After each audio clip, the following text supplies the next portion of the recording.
You may have seen that minority students on Brigham Young's campus have called for the removal of the names of all sorts of people whose names are on buildings.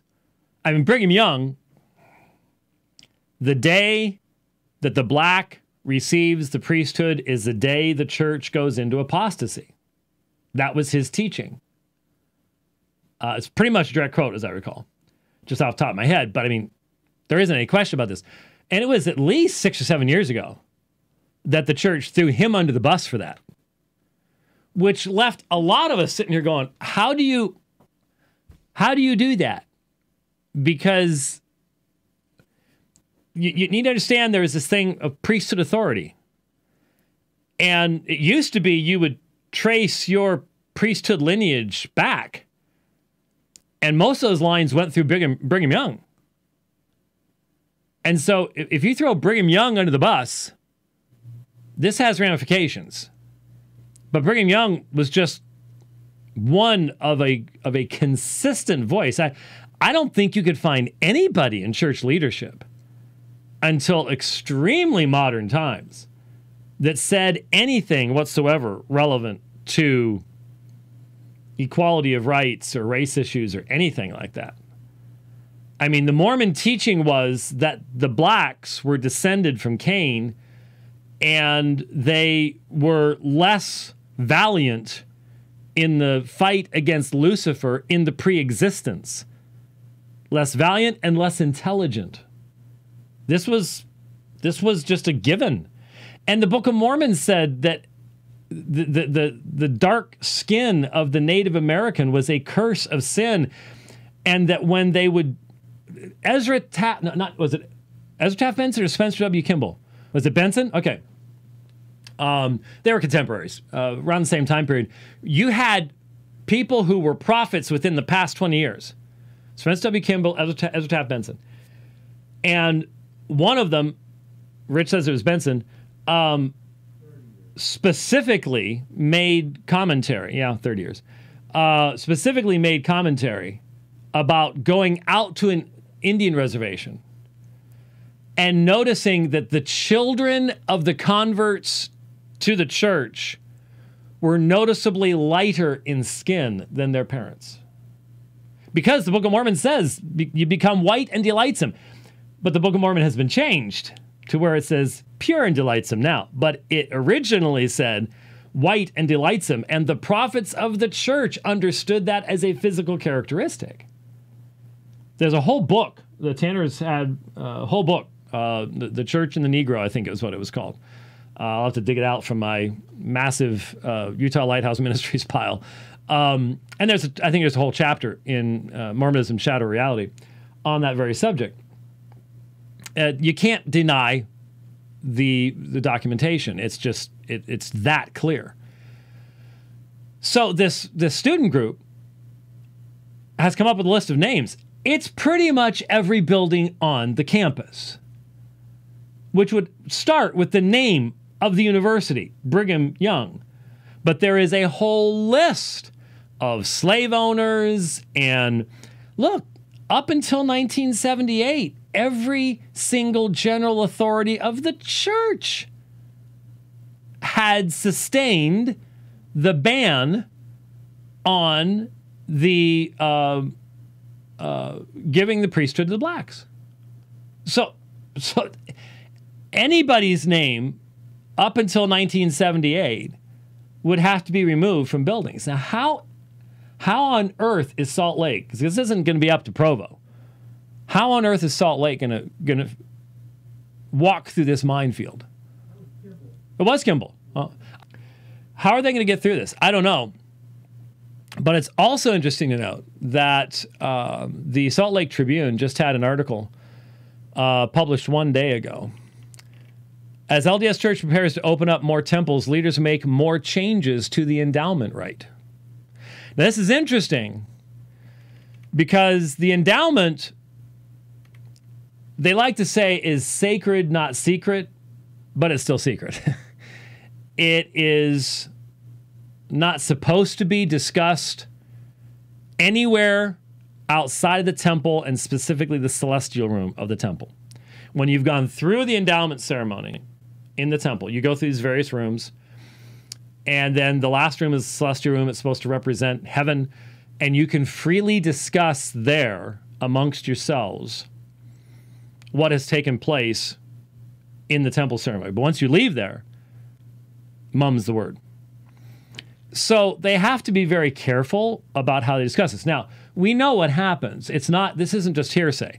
We've known, people have left Mormonism from the beginning, and it initially began, the endowment ceremony initially began as a mixture on the part of Joseph Smith of Masonic activities that he had learned as a Mason with new weird theology that Joseph Smith developed over time. I mean, obviously, initially, it wouldn't be the same way as it was when Joseph Smith died. And I'm sure there were some modifications once it came out to Utah that Brigham Young and others were a part of establishing. But the Mormons used to believe, and many still do, the older Mormons, that the endowment ceremony is a matter of revelation, that God revealed it. If you want to see a discussion of this, when I wrote Is the Mormon My Brother, I went through the various levels of authoritative statements, and one of the things I discussed was the LDS temple ceremony, and I gave a brief couple pages of citations from the leaders of the church in regards to the authority and the origin of the endowment ceremonies. And you can make a strong case that at least originally the endowment ceremony was considered to be revelational. And in fact, what year was that? It was sometime in the late 80s, I think, when they shut down all the temples and they made a major modification of the endowment ceremonies. Was it 93? Yeah, and you thought it was Ezra Taft Benson too. So, yeah. What was interesting is the stuff they took out was the stuff that was the most doctrinally central to mainline Mormon belief, to the old Mormon beliefs. There have been a couple modifications since then. But that's when they removed. See, back up the truck a second. When we first started teaching about Mormonism at the church that we were at when Alpha and Omega started, North Phoenix Baptist Church. First I taught the class, and then Mike Beliveau taught the class, and didn't you and Mike do some team teaching? And you taught for a while too.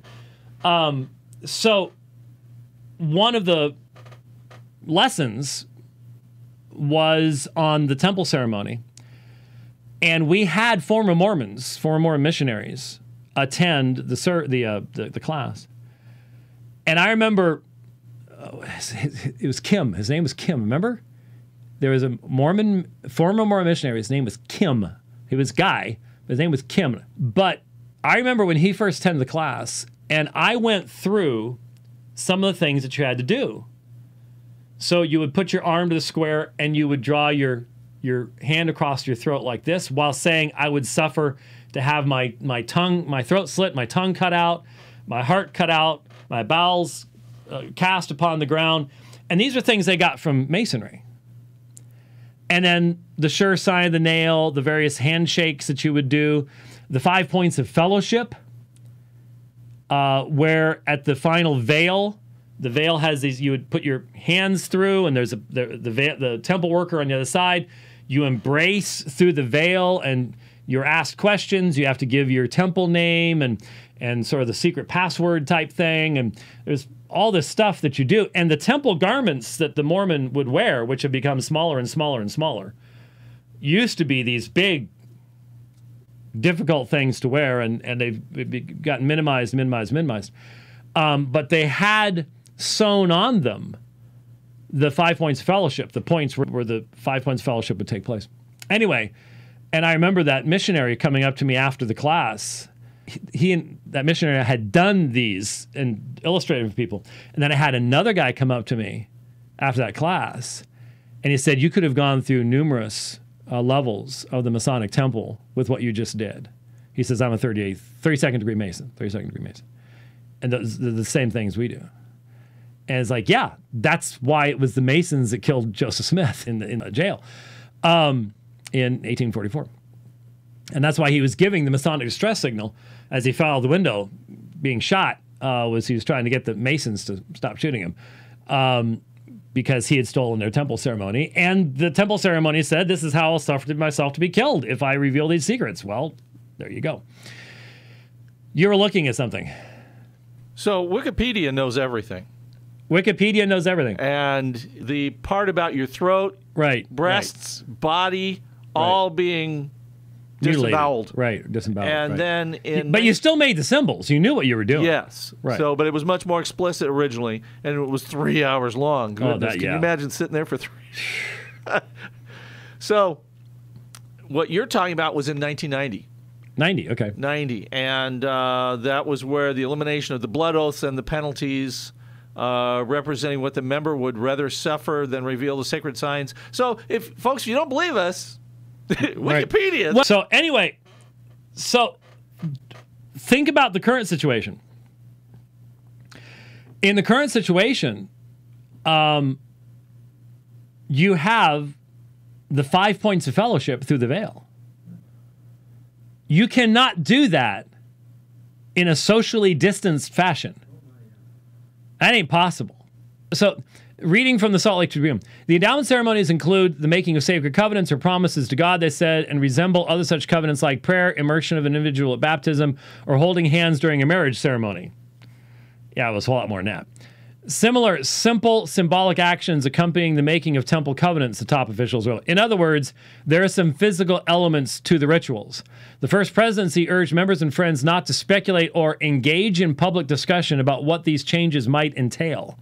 We invite church members to continue to look forward to the day when they may return, the letter said, and fully participate in sacred temple work prayerfully and gratefully. The temple endowment is considered one of the holiest rites of the Utah-based faith, so it has been especially hard to be sending out full-time missionaries into their service without being endowed. Well, that is interesting to think about. If your temples are closed, you can't send anybody out. Yeah, isn't that interesting? Wow. So the fact that the church is willing to make changes to what is supposed to be revelation in light of COVID-19, they didn't do this during any preceding pandemic. Okay? I guess you could argue maybe they didn't know about it, but I don't think so. Is just really, to me, a sign of just how media and there has been a fundamental change in the American psyche.